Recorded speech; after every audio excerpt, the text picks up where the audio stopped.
Third year में एक tour जाता था 1 महीने का कॉलेज की तरफ से, तो उस समय पैसे की ज़रूरत हुआ करती थी। आप एज अ कॉलेज स्टूडेंट लोग इन्वेस्टमेंट के बारे में जल्दी नहीं सोचते हैं, ना सेविंग के बारे में सोचते हैं।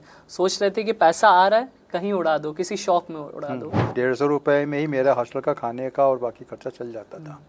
फीस वन टाइम जमा हो जाती थी और हॉस्टल का मेस का खर्चा और अपना जो है पॉकेट मनी। बिना गोल प्लानिंग के, इन्वेस्टमेंट प्लानिंग के आप कोई बड़ा गोल अचीव नहीं कर सकते, ये मेरा अपना मानना है।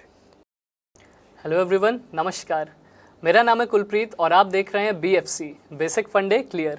और मैं आपका स्वागत करता हूँ एक बहुत ही इंस्पायरिंग एंड मोटिवेशनल शो में जिसका नाम है इन्वेस्टर स्टोरीज।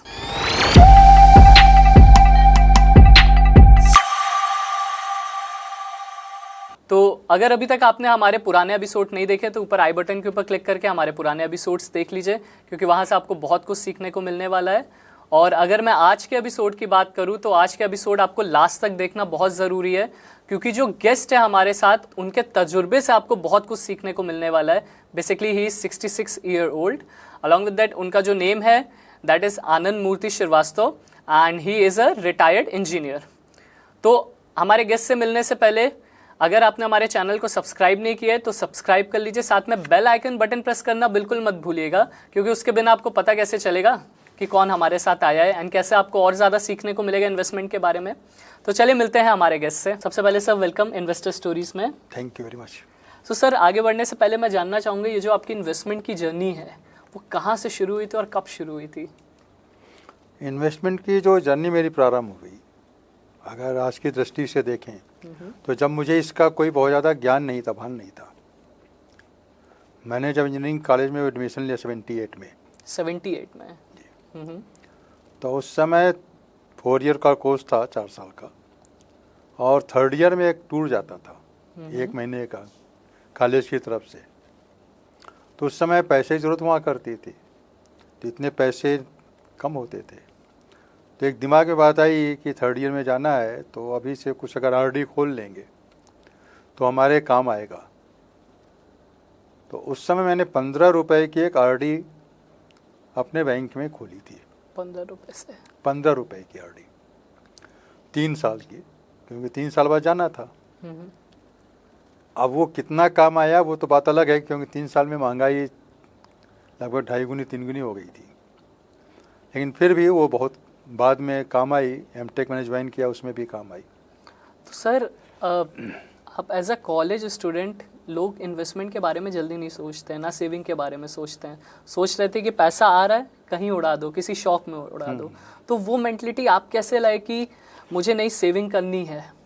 वो इसलिए कि कुछ फैमिली के लिए कि अगर हम एकाएक अपने पेरेंट्स से ये कहेंगे कि हमको 1000-1500 रुपये चाहिए एट दैट टाइम, जो बहुत बड़ा अमाउंट था, एक बड़ा अमाउंट था, क्योंकि मैं 150 रुपये में ही मेरा हॉस्टल का खाने का और बाकी खर्चा चल जाता था।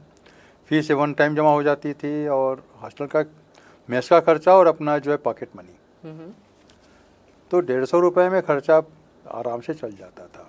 तो 500 मिलते थे, उसमें 15 रुपये आरडी खोल दिया था कि हम जो है उस समय इतना पैसा न मांगना पड़े, ये ना कह दें पिताजी कि पैसा तो नहीं है, नहीं जा पाओगे। तो नहीं जा पाओगे ये सुनने से बचता है कि अपने पास अगर कुछ पैसा रहेगा तो हम टूर पे चले जाएंगे। बेसिकली एक आपने गोल अपने दिमाग में सेट कर लिया था। मेन चीज़ कह सकते हैं कि एक गोल था कि हमको कॉलेज टूर में जाना है।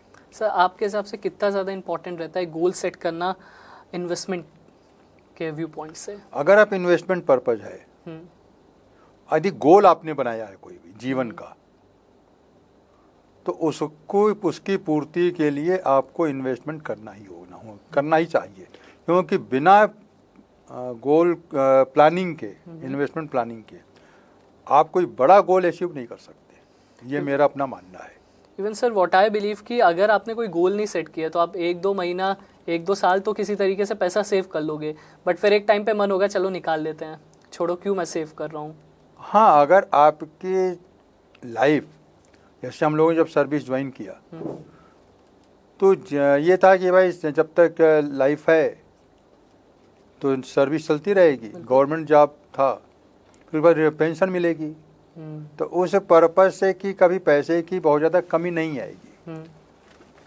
भाई जीवन यापन के लिए। हम्म, तो ये बात आपका सही है, कहना हो सकता है कि पैसा, लेकिन इमरजेंसी पर्पस से और कोई अगर फैमिली के कारण या कभी दिमाग में आ जाए, उस पर्पस से भी हमें इन्वेस्टमेंट करना चाहिए। ज़रूरी नहीं है कि गोल भी हो, गोल तो कभी भी आपको सेटअप कर सकते हैं।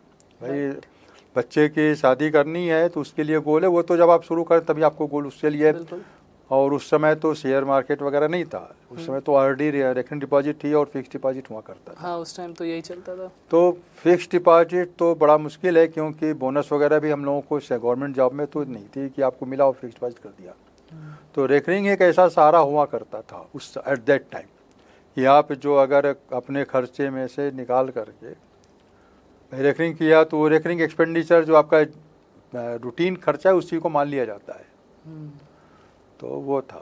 तो जब आपने उस टाइम पे आरडी शुरू की थी 15 रुपए से, एंड आपने जब अपने परिवार में बताया था कि मैंने आरडी नहीं। शुरू की है?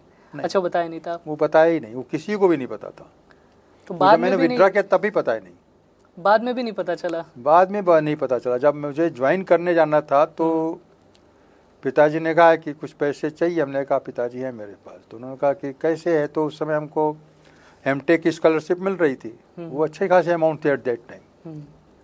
तो उन्होंने कहा ठीक है, इतना मिलता होगा। खर्चा उनको पता था कि हमारा कोई ऐसा शौक नहीं है कि कैसे पैसे खर्च हों, लेकिन फिर भी उन्होंने पैसे दिए थे। लेकिन बस जाते में मैंने बता दिया था कि मैं 15 रुपए की मैंने आरडी खोली थी जो आज, तो वो पैसा मेरे पास पड़ा हुआ है। तो पिताजी मुस्कराए और मुस्करा करके शांत हो गए। अंदर से बड़ा प्राउड फील उन्हें हुआ होगा उस नहीं, टाइम? उन्होंने बस, उनको ये लगा कि नहीं अब ये जो है समझदार हो गया है। माता जी ने एक बार बताया कि कहने अब लड़का समझदार हो गया है।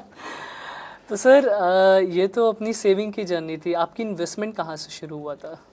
इन्वेस्टमेंट का तो देखिए LIC वगैरह तो ऐसे ही हुआ जैसे कि लोग प्रमोट के लिए आते हैं अपना, मार्केटिंग के लोग, तो उससे तो LIC हुई, LIC हुई, पॉलिसीज बेसिकली पॉलिसीज में हुई। दूसरा जो है आपके मार्केट में जब शेयर 96 का जो रिसेशन हुआ उसके बाद लोग आए, फिर 2008 का रिसेशन हुआ। तो उसके बाद ये हुआ कि FD के रेट्स कम होने लगे। पहले FD के रेट्स आते थे, तो एक अकाउंट खुलवाया लोगों ने, उससे थोड़ा बहुत किया। तो उससे हमको बाद में समझ में आ गया कि इसमें बिना किसी आपके प्लानिंग के प्रवेश करेंगे तो आपको, स्टॉक्स की आप ये बात कर रहे हो? स्टॉक्स की बात थी तो बेवकूफ़ी है। तो वो ऐसे ही पड़ा रहा।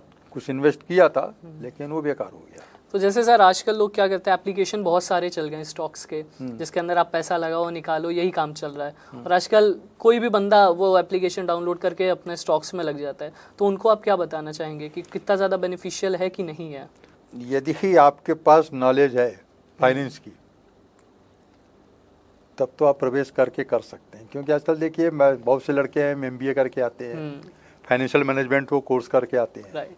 तो थियोरेटिकल और प्रैक्टिकल दोनों बहुत अंतर होता है। अगर आप नए हैं और आपके पास पैसा है तो कुछ हिस्सा आप उसको जो है एक्सपीरियंस गेन करने के लिए इन्वेस्ट तो कर सकते हैं।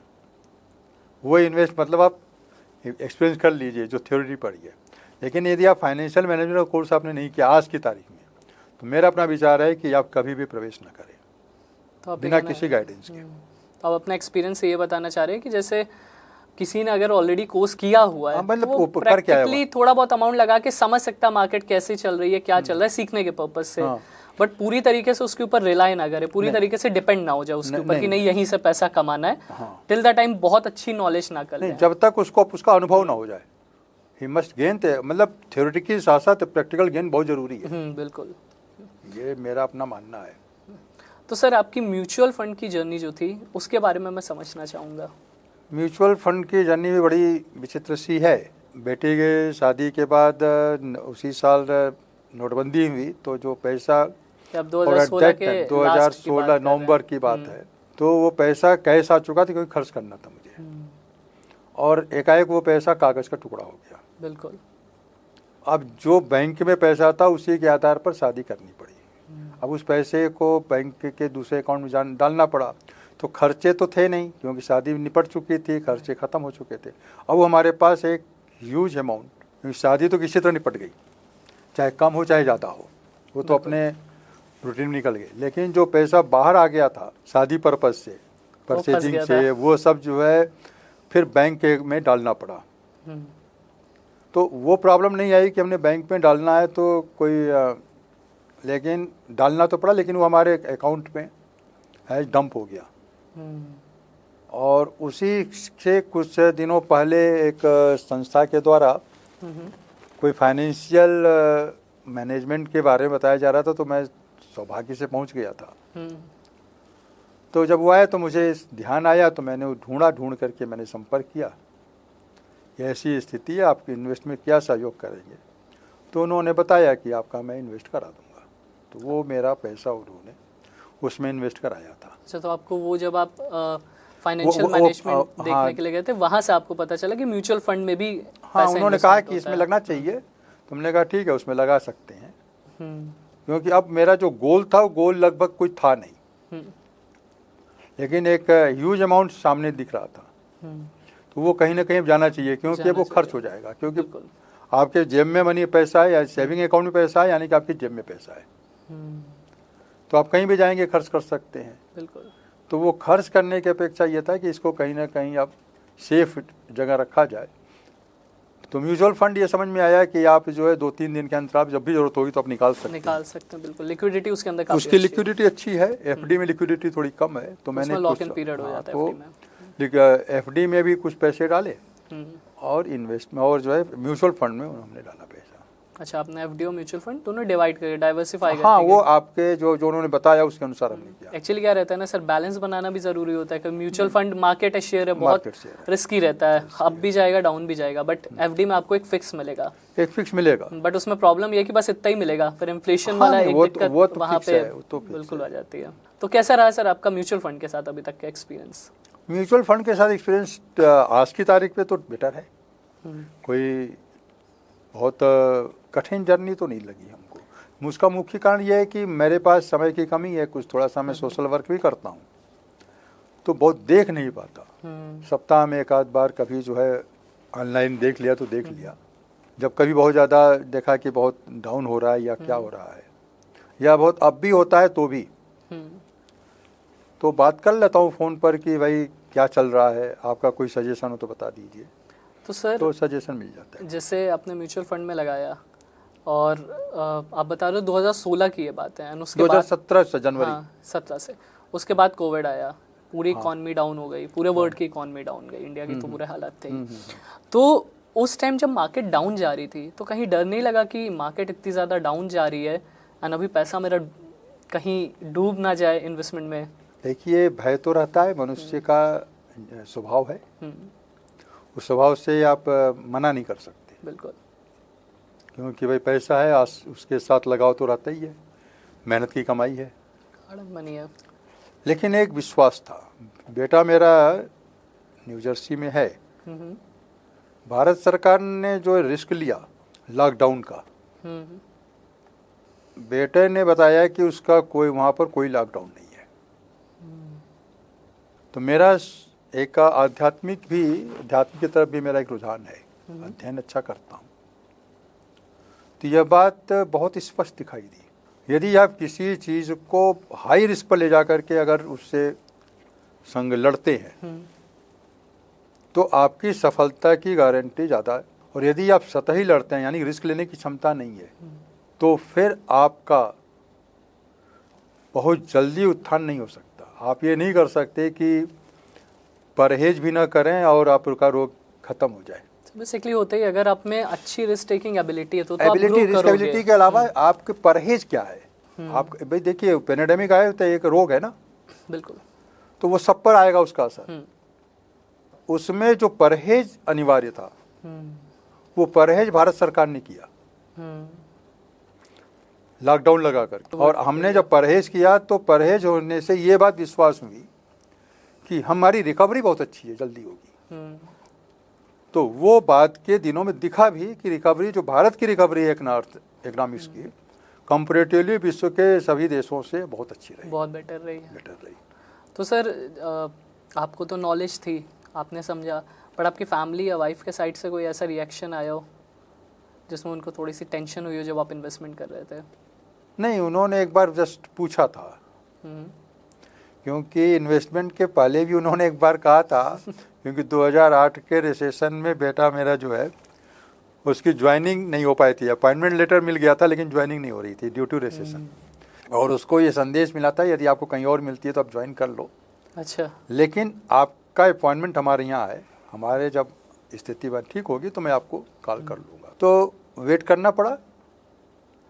तो उसमें कहा था कि रिसेशन होगा या इस सब की स्थिति होगी तो शेयर मार्केट में इन्वेस्टमेंट में थोड़ी प्रॉब्लम आएगी, लेकिन विशेष रूप से मैंने ये देखा है कि परिवार मेरा बहुत ज़्यादा है, इस तरह के अड़चन करता नहीं है। उसने ज़रूर कहा था कि बेटे ने ही कहा था, मैंने कहा कि पिताजी वो जो आप इन्वेस्टमेंट किए हैं, क्योंकि उस इन्वेस्टमेंट में उस संस्था के द्वारा मेरी फैमिली की ही प्लानिंग थी। तो मेरे अपने नाम से, मेरी श्रीमती जी के नाम से, मेरे बेटे के नाम से, बेटे का SIP चालू हुआ था। अच्छा, तो उसकी क्या स्थिति है ज़रा एक बार बात कर लीजिए। तो हमने कहा तुम ही बात कर लो। तो उसने ही बात की होगी, हमने ही बात की थी। तो सर जैसे आपने तो गाइडेंस में शुरू किया, आपने मुझे बताया कि एक फाइनेंशियल प्रोग्राम था, उन्हीं के साथ फिर आपने, बट सर नॉर्मली आजकल लोग क्या करते हैं, एप्लीकेशंस बहुत सारे, उसके अंदर डायरेक्टली वो इन्वेस्ट कर देंगे म्यूचुअल फंड में भी। तो आप क्या बताना चाहेंगे कि गाइडेंस कितनी ज़्यादा इम्पोर्टेंट है? गाइडेंस तो देखिए, आपको चलना है तो यदि आपको नॉलेज नहीं है, जैसे बच्चा प्रारंभ करता है तो सीधे खड़ा नहीं होता, उसको माँ हाथ के पकड़ के ही चलाती है, क्योंकि जिसको चलना आता है, आपको ड्राइविंग, भले ही आप चाहे ऑटोमोबाइल के इंजीनियर हों, लेकिन ड्राइविंग सीट पर ड्राइवर ही बैठता है। ये बात तो बिल्कुल सही है आपकी। तो बिना ड्राइवर के अगर आपने ड्राइविंग की तो एक्सीडेंट का खतरा बहुत रहता है। बहुत ज़्यादा। वैसे इन्वेस्टमेंट इसलिए इन्वेस्टमेंट है, अगर आप ईश्वर का अगर बहुत भाग्यशाली हैं तो भले ही आप जो है बहुत कमा मिल जाए, अन्यथा एक्सीडेंट की संभावना पूरी रहती है। इसलिए हमेशा गाइड के साथ ही चलना चाहिए, मेरा अपना विश्वास है। बिना गाइड के एक्सीडेंट की संभावना ज़्यादा है। सर किस्मत भी एक लिमिट तक साथ देती है। मैंने कहा ना कि किस्मत अगर बहुत ही आप ज़्यादा लेके आए तो बात अलग है, और बहुत दुर्भाग्य है तो फिर आप कहीं भी कार्ड करोगे तो आपका तब तो आपकी जेब भी कट जाएगी। बिल्कुल। लेकिन एक नॉर्मल कंडीशन में या इन्वेस्टमेंट के लिए, कोई भी आप इन्वेस्टमेंट ही नहीं, इवन आप कोई जॉब भी कर रहे हो, अगर आप कोई बिजनेस करना चाहते हैं तो बिना गाइडेंस के करना वो एक्सीडेंट को दावत देना है। यही बिल्कुल सर। और आज के अर्थशास्त्र में तो रुपया ही महत्वपूर्ण है, करेंसी मनी, तो उसके लिए तो गाइडेंस की बहुत ज़रूरत है। तो अभी आपको सर के एक्सपीरियंस से ये चीज़ तो समझ आ गई होगी कि सर का इतना ज़्यादा एक्सपीरियंस होने के बाद भी आज भी वो गाइडेंस के अंडर में ही अपनी इन्वेस्टमेंट जर्नी को कंटिन्यू कर रहे हैं, और साथ में किस तरीके से उनकी जर्नी रही, कहाँ कैसे उनका माइंडसेट रहा कि उन्होंने अपनी इन्वेस्टमेंट को कभी छोड़ा नहीं। 78 में उन्होंने एज अ कॉलेज स्टूडेंट अपने गोल को पूरा करने के लिए एक छोटे अमाउंट से RD शुरू की, एंड आज भी वो इन्वेस्टमेंट कर रहे हैं, चाहे वो सेविंग हो चाहे इन्वेस्टमेंट हो। तो सर बहुत अच्छा लगा आप हमारे शो में आए हमारे साथ, एंड हमारे ऑडियंस के साथ आपने अपना तजुर्बा शेयर किया, जिनकी वजह से मैं श्योर हूँ हमारे ऑडियंस को बहुत कुछ सीखने को मिलेगा। मैं इतना ही कहूँगा कि इन्वेस्टमेंट पर्पज़ से बिना गाइड के, मेरा 66 साल की उम्र है, आध्यात्मिक जीवन भी है और इंजीनियर हूँ तो विज्ञान भी मेरा विषय है। बिल्कुल। मैथमेटिक्स भी अच्छी है, 2 धन 2 4 ही होता है, कभी भी 4.5 नहीं होता। इस सिद्धांत के अनुसार ही चलेंगे तो सफलता मिलेगी, अन्यथा ज़्यादा का गोल करेंगे, ज़्यादा के लालच करेंगे तो नुकसान भी उतना ही बड़ा होगा। इसलिए अपनी सामर्थ्य के अनुसार ही कदम आगे बढ़ा करके आदमी को इन्वेस्ट करना चाहिए, और प्रॉपर गाइडेंस के साथ करना चाहिए। और साथ में गोल प्लानिंग भी आपको ज़रूर करनी चाहिए, क्योंकि बिना गोल प्लानिंग के आप कुछ टाइम तक इन्वेस्ट करोगे फिर छोड़ दोगे।